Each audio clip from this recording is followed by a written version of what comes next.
They told me to let him go. 41 years later, he knocked on my door. My name is Eleanor Hart. I am 78 years old, and I survived a life built on absence and a secret that only a stubborn grandmother could unearth. You might expect a tearful reunion, a story about forgiveness and second chances. This is not that. This is the story of an identity that was stolen, a declaration of death that became a weapon, and the long, slow work of turning paper into proof. Before I begin, please subscribe and tell me where you are watching from, because some stories must be shared so others do not suffer the same deceit. We go back to 1979, small town of Briarfield, a place of factory whistles, church potlucks, and a registry office that kept secrets in dusty ledgers. What I learned over the years is not about romantic redemption. It is about how a document can erase a life and how a life can claw its way back into being.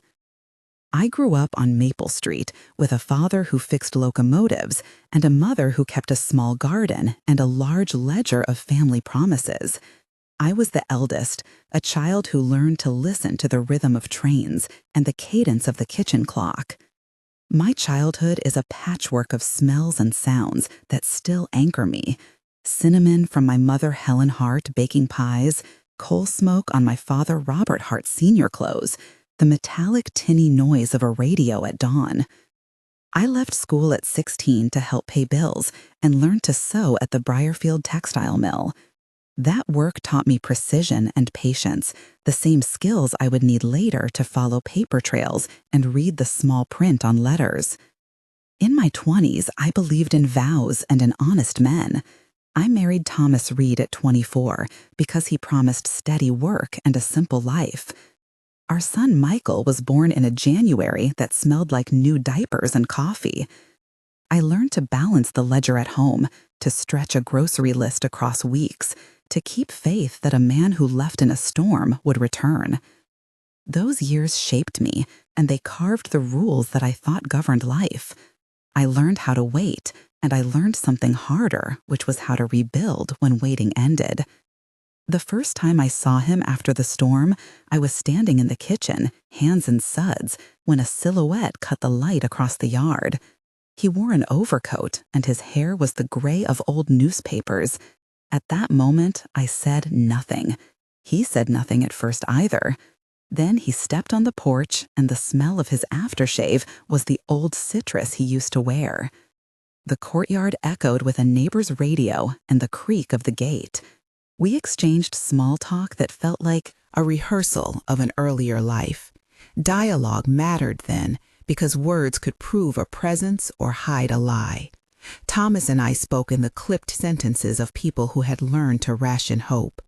I remember that day in bites of sensory memory, the shrill ring of the phone, the rough weave of his coat under my palm, the taste of cold tea when he left.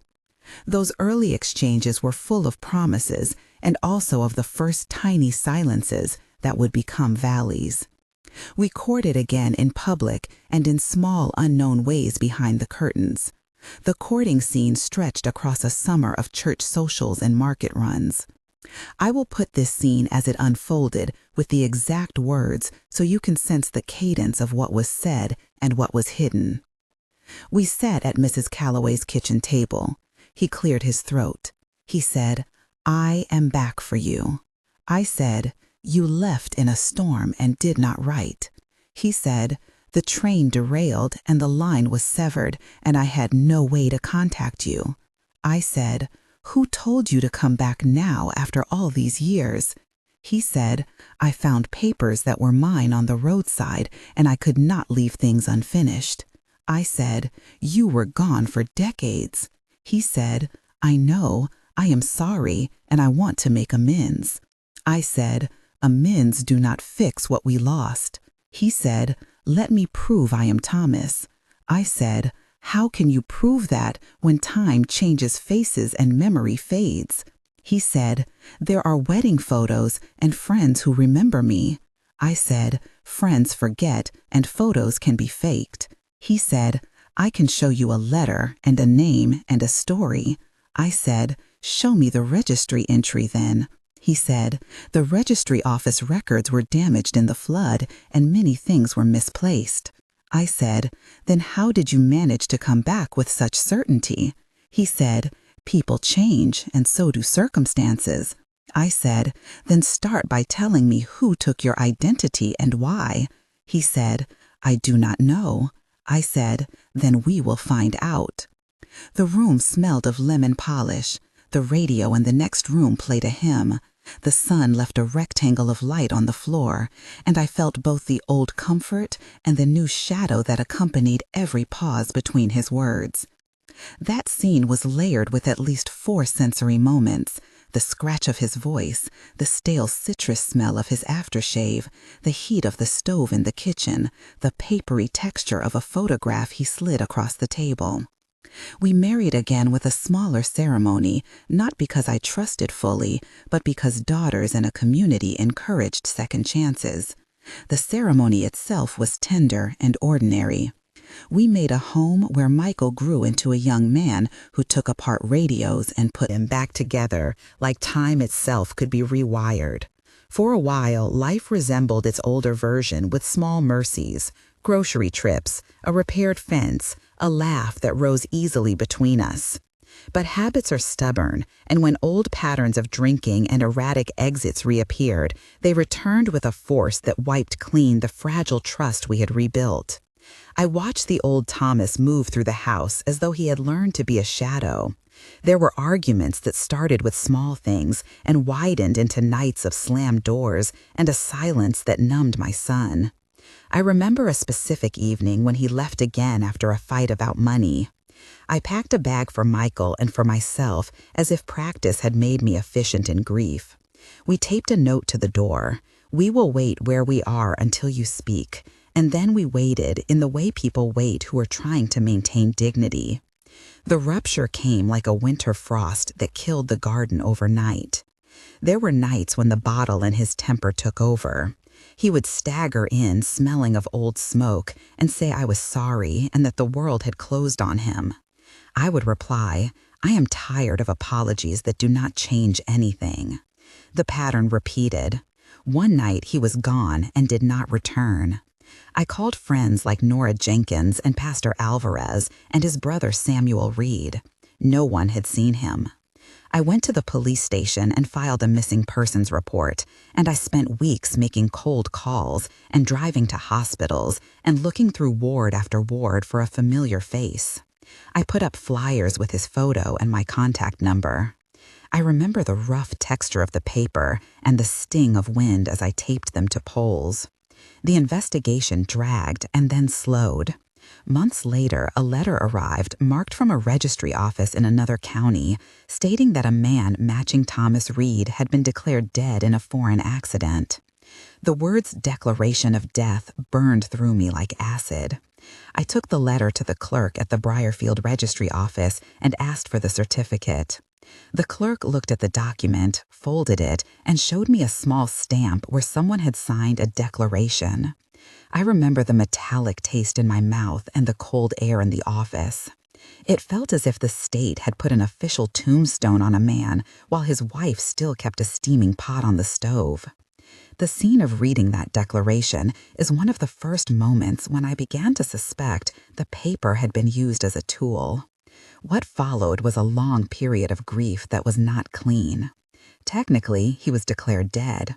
There was a declaration of death, an official document that allowed me to claim small pensions and to sort affairs. Law made a space for closure, but my heart did not comply. People in the town looked at me with sympathetic eyes and also with a certain relief because social obligations were eased. In private, I kept a packet of letters, some unsigned and brittle, some written by neighbors, all of them acting as fragments of proof that a life had been erased. I learned early that administrative paperwork can be both a balm and a weapon. After the declaration, I received a series of letters from a man named Harold Pierce who claimed to be assisting with affairs. He sent a letter sealed with a wax stamp and a small photograph that resembled Thomas. He wrote with a language of authority, referencing a deposit and a transfer, a promised payment for clearing debts. I gave him the benefit of the doubt at first because trust is a scarce currency and you spend it when you must. But patterns of language in his letters began to jar like a wrong note in a familiar tune. Years passed. I rebuilt. I took night classes in shorthand and accounting so I could handle our money without relying on anyone. I started volunteering at the clinic and at the library. I became a presence in the neighborhood and in my son Michael's life. He married and had children, which softened the edges of my solitude. I met a man named Walter Green at a community college lecture about local history who was kind, steady, and a carpenter by trade. We married quietly, and he brought into my life a calm that I had not known. Walter taught me that time gives perspective and that the law can be our friend if we learn its language. During those decades, I kept a box of photographs and letters under my bed, and when I was brave, I would open the lid and look for any clue that the story of Thomas might not have ended as the registry office said. I kept the paper with the declaration of death folded so many times it left a permanent crease. I named the box Questions. Then, one ordinary Tuesday in late autumn, the past came back, not with apologies, but with a knock. A man stood on my porch whose face I recognized in an older version, who smelled the same faint citrus aftershave, who carried a cane with a polished handle. He called me Eleanor in a voice that cracked like old wood. I felt the air tighten and then break. He said he was Thomas and that he had returned after being rescued from a distant hospital where he had suffered memory problems. I invited him in because the light was failing and the old courtesy of a small town still shaped my actions. He handed me a letter that had a stamp I had never seen before and said he had letters to prove his absence was not abandonment. I touched the paper and felt its different. Grain. The living room filled with the scent of wood smoke and the kettle began to sing. I watched him with a mixture of relief, suspicion, and maternal protectiveness over the hours that followed. The return was messy, and it raised practical and painful questions.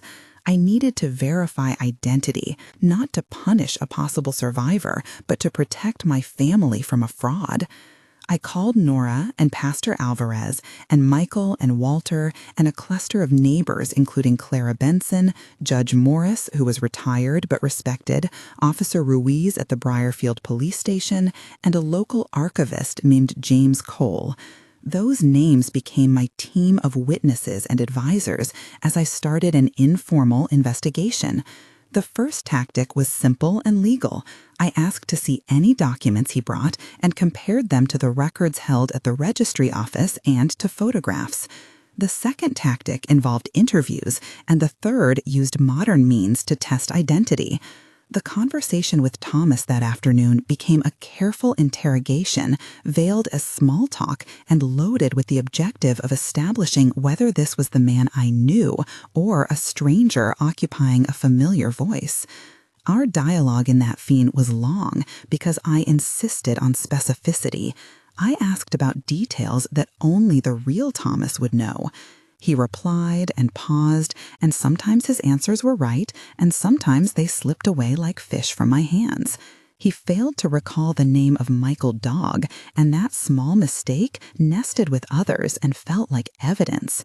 Around that time, I found a document that would be the first clear hinge. It was a letter tucked between the pages of a book at the local antique shop.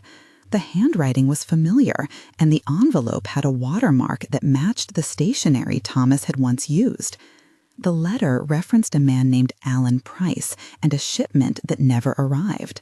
When I traced that name, I found that Alan Price had been associated with a small ring of men who specialized in forging documents and selling false identities to people who wanted to disappear or to assume new lives.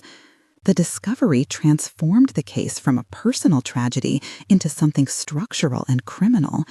I filed a formal complaint at the police station and turned the letter in as documentary evidence. Officer Ruiz logged it with a case number and placed it in chain of custody.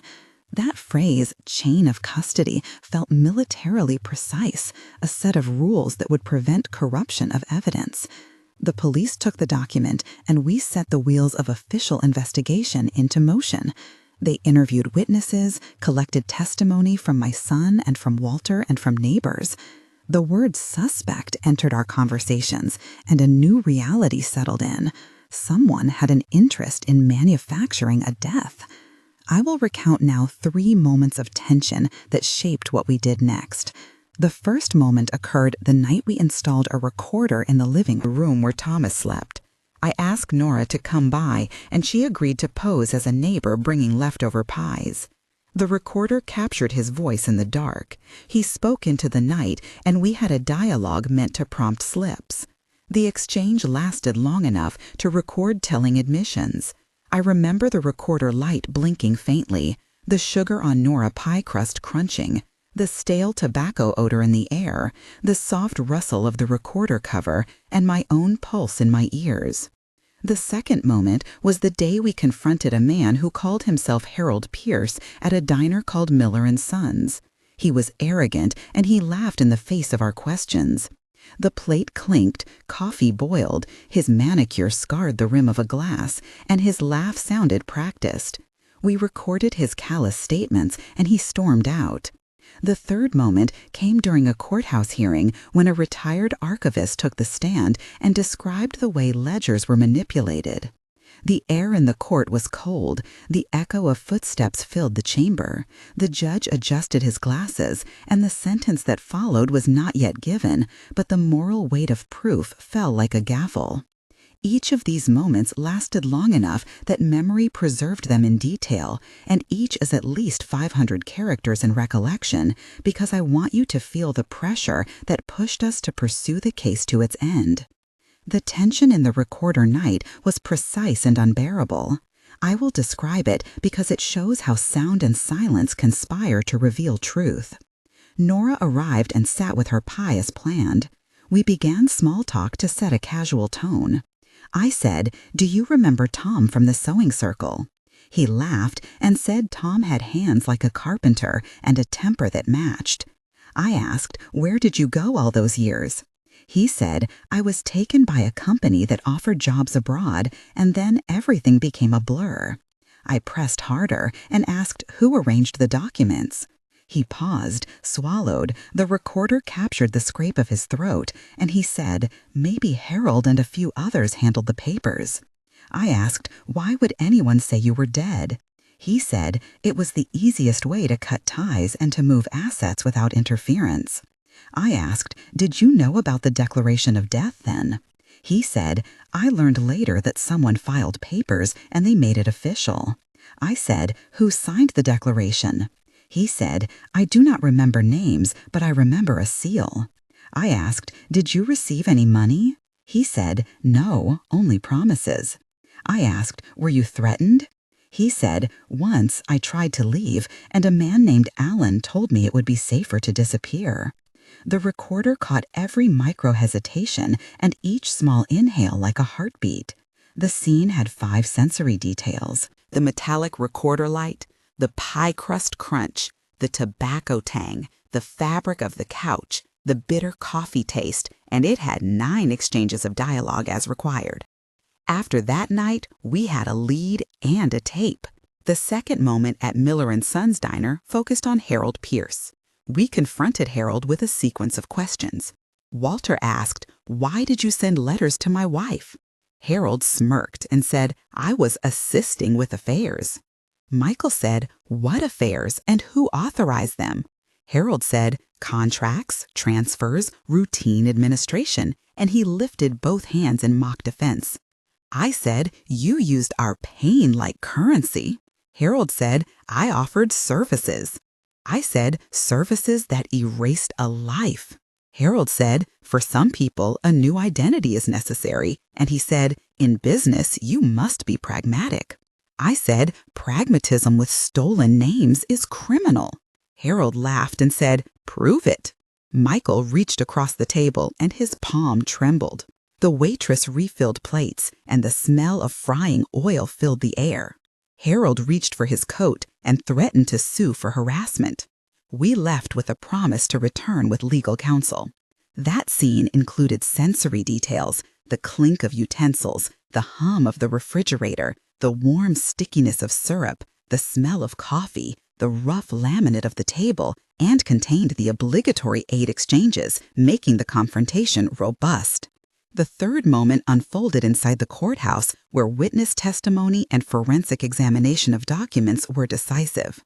The archivist, James Cole, explained how registry office ledgers could be manipulated and how seals could be reproduced by a skilled hand. He described ink composition and the way watermarks differ across decades. The forensic examination that followed took samples and compared fibers, inks, and stamps. The expert testified about the chain of custody and demonstrated the protocol of sealing, logging, and storage that guarantees evidence integrity. The courtroom smelled of old varnish and paper.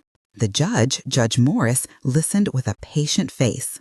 The prosecutor placed the documents under a lamp, and the expert used a magnifier to reveal inconsistencies in the signatures and the ridge of an altered stamp. A clerk marked exhibits, and the official testimony built a case. That technical description of procedure is important because it shows that this was not a story solved by gossip, but by careful documentary proof.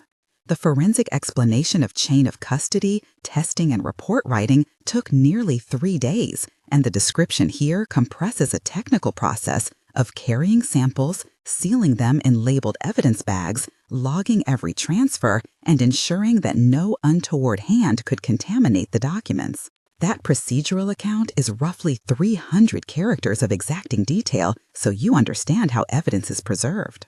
As the investigation deepened, the pattern of fraud emerged. A group had been operating in the margins, offering identity erasure in exchange for money. They targeted men who had reasons to vanish and families they left behind. They manufactured a declaration of death by forging a registry office stamp and by bribing a clerk in a neighboring county. The suspect network included men named Alan Price, Harold Pierce, and a number of intermediaries working with a document forger known as Simon Gray. They used a series of letters to create a paper trail, and they coached imposters to assume identities. One imposter had been planted to occupy the life of a man deemed inconvenient. In our hearings, the word estemianato was used by a prosecution expert as the Italian term for fraud to emphasize how long such scams have a cross-cultural reach. The investigative team gathered documentary evidence, including the forged declaration, the wax-sealed letter, bank transfers, and a testimonial chain that traced the logistics of the operation. The police executed search warrants at a storage unit owned by Alan Price and uncovered files, duplicate stamps, and envelopes with the same watermark as the ones that had arrived at my home. Witnesses provided testimony that linked them to Harold Pierce and a small legal firm that assisted in forging documents. The suspect network unraveled in public. One of the key moments that turned public opinion was when we brought forward a witness who had been a clerk at the registry office in the county where the declaration had been filed. Her name was Agnes Villanueva. She had worked late nights and testified that she had been coerced, that an envelope with a printed form and a forged signature had been left on her desk with an assurance of payment. Agnes described the pressure, the fear, and the small bribe that had silenced her for years. Her testimony was vivid and included the sound of a caller on the phone, the rustle of paper at midnight, the taste of cheap coffee during long shifts, the ache in her hands from entering ledgers, and the cold hum of the fluorescent lights. Her words moved the judge and added a human confession to the stack of technical proof. When she finished, we could hear a pin drop. The court took her testimony as central because it bridged the gap between printed forgery and human action. After her declaration of testimony, the prosecutor applied for arrest warrants, and the local press began to take interest. The case felt like a slow-motion avalanche of accountability. In the final legal arc, we presented documentary evidence, forensic reports, recorded admissions, and witness testimony. The prosecution used terms like documentary evidence, chain of custody, and forensic examination to build a narrative of crime. Our lawyer, Marcia Bennett, argued that the declaration of death had not been a clerical error, but a tool of an organized fraud ring. The defense argued confusion, but when the prosecution laid out bank transfers, recorded phone calls, and the file from the storage unit, the story became undeniable. The court heard testimony from Michael, from Walter, from Nora, from Agnes, and from James Cole, and each witness reinforced the suspect list shortened and warrants were executed. Alan Price, Harold Pierce, and Simon Gray were arrested with fraud, forgery, conspiracy, and obstruction. The man who had come to my porch was identified through a fingerprint match as one of their employees who had been taught a version of my husband to play. He was a man named Peter Lang, and he had no legal claim to Thomas Reed identity. The process of proving identity involved fingerprint analysis, comparison with old employment records, and a review of medical files that showed he had not been Thomas. The forensic team examined the ink in the declaration and matched it to a batch used by the forgers. The chain of custody was maintained and the evidence was admissible. When the judge read the sentence, he described the crimes as premeditated and malicious. The legal sentence produced material consequences. The fraudsters were ordered to pay restitution where possible, to serve jail time, and to reimburse victims where funds could be traced. The court also annulled the forged declaration of death and restored Thomas Reed legal standing as missing rather than dead. That legal resolution did not bring back time nor erase the pain, but it affirmed a public truth. After the courtroom drama, the community reacted in a mixture of relief and disbelief. People who had once whispered about my family now apologized openly. The local paper ran a front-page story that named the syndicate and described the chain of events. The registry office reviewed its procedures and promised reforms to prevent similar abuses. Judge Morris wrote a letter recommending tighter controls on the issuance and verification of declarations of death, and the county instituted an audit of registry office stamps and ledgers. That administrative change felt like a small victory because it addressed the mechanism by which such fraud had been enacted. There were practical lessons we learned, and I want to list them plainly so anyone watching can protect themselves. Check documents at a registry office in person. Demand original records rather than copies. Insist on notarized statements and independent forensic checks when identity is at stake. Preserve any letters, photographs, and receipts that prove presence or absence. Use formal channels and do not rely on private intermediaries who guarantee results with vague assurances. If there is a suspicious letter or an odd declaration, do not destroy it. Instead, make a photocopy and bring it to an official at a registry office. Document everything and create a chain of custody by noting dates, names, and times whenever you hand something to an official. Those are practical steps that arose from our hard-learned experience, and they helped ensure other families would not be as vulnerable to the same scheme. There are technical details worth explaining to demystify the process by which we converted suspicion into proof. The forensic examination of ink and paper compared chemical composition under ultraviolet lighting and microphotography. Analysts used thin-layer chromatography to identify dyes and cross-referenced the paper watermark patterns with a national registry of stationery suppliers. They photographed seal impressions and compared microscopic ridge patterns against known stamp makers. The chain of custody procedure required that every transfer of an exhibit be logged with date, time, signature, and purpose of transfer. That record prevented claims of tampering and ensured that the evidence submitted to court was the same evidence collected at the scene. Legal filings included a request for production from the registry office, a subpoena for bank records, and affidavits from witnesses attesting to irregularities. Each procedural step took time and expense, but it was necessary to build an ironclad case against an organized fraud. The social and emotional consequences were complex. Some victims recovered partial restitution, and some received apologies that felt thin. Michael, who had been stunned for years about the ambiguity of his father, found relief in the official recognition that a crime had been committed. Walter supported me and helped navigate the public attention. The community organized a small fund to assist those who had been defrauded, and local NGOs that help victims of identity crimes, such as the Briarfield Victim Support Network and the statewide hotline, were contacted for resources. The story ended in a courtroom, but it continued in community meetings and in the quiet of living rooms where people compared notes. We formed a local group to help elders check documents and to offer second opinions when confrontations about inheritance or identity arose. 1 month after the verdict, life had a new rhythm. I remember the first month as a thin, tightrope walk between relief and exhaustion. The press had calmed, and the registry office had started its audit.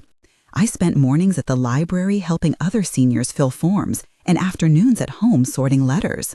My son Michael visited more often. He brought his daughter May, and she sat on my lap as if time could be stitched in the fabric of story. I used that month to adjust to being someone whose truth had been recognized by law. I still slept with the box of questions under the bed, but I used a different lid. I met with Agnes to thank her properly, and we cried together over tea and stale shortbread. The legal team helped us file for restitution, and the caseworker from the Victim Support Network explained the process and the expected time frame for financial redress. Community volunteers named Clara, Nora, and James formed a support circle, and we met weekly to advise others and to keep an eye out for similar schemes. That first month taught me the value of public acknowledgement and the fragile courage of witnesses who step forward. 3 months later, there were procedural reverberations. The county completed its first audit of registry office practices and instituted a double verification process for any declaration of death filed in absentia. The audit uncovered additional questionable entries and opened secondary investigations. I testified at a public hearing and sat beside Agnes as she described how fear had kept her silent. The hearing room was full, and ordinary people spoke about identity theft in hushed, urgent terms. The county changed forms to include a verification code and required notarized witness signatures for declarations filed after a certain period. That change is not glamorous, but it is practical, and it reduces the opportunities for fraudsters to exploit bureaucratic routines. My involvement in the public hearing helped me reclaim the narrative as not only a personal grievance, but a public duty to ensure that the registry office serves the living truthfully. Over those 3 months, Michael helped me understand the political dimensions of reform and how pressure from citizens can yield protective policies. 6 months later, the most important slow changes had set in. The convicted men were serving sentences, and restitution processes were underway. The registry office had new training protocols and an external oversight committee. Our support circle had become an official community watch that advised elders on document verification.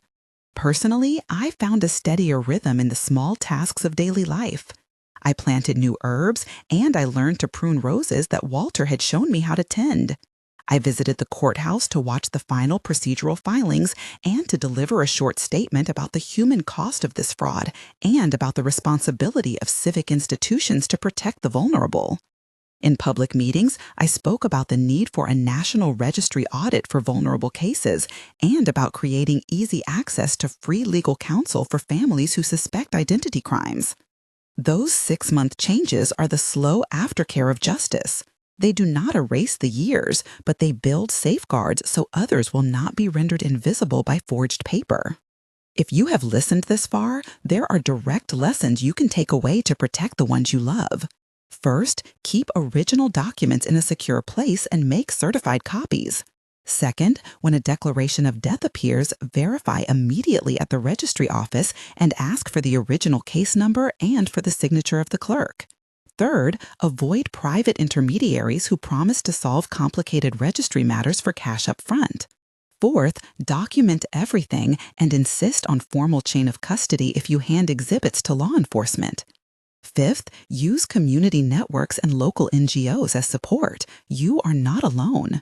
These steps are practical and can prevent the emotional and financial devastation that a legal fiction can cause. The people I depended on during this ordeal included Officer Ruiz, Nora Jenkins, Walter Green, Marcia Bennett, James Cole, Judge Morris, and Agnes Villanueva, and together they formed a constellation that made truth visible. This story changed me. It made me into someone who reads paper like a detective. It taught me that bureaucracy can be weaponized, but also corrected, and that ordinary people acting together can dismantle a fraud. The man who knocked on my door was not my husband, Thomas Reed. He was an agent in a scheme designed to erase and replace. The legal process restored something important, even if it could not buy back lost years. The sentence was a statement about accountability. The public reforms were a small victory for all the families whose absences had been manufactured on paper. If this tale matters to you, please share it and tell someone who might be vulnerable to similar tricks. Comment if you or someone you love has ever waited for a person who did not return, and begin your comment with "I waited" so we can find each other easily. Subscribe to this channel for careful investigations and stories that blend memory with procedure so you can protect the people you love. Remember that age is not weakness. It is a reserve of hard-learned strength. Until the next story, keep your documents close and your witnesses closer.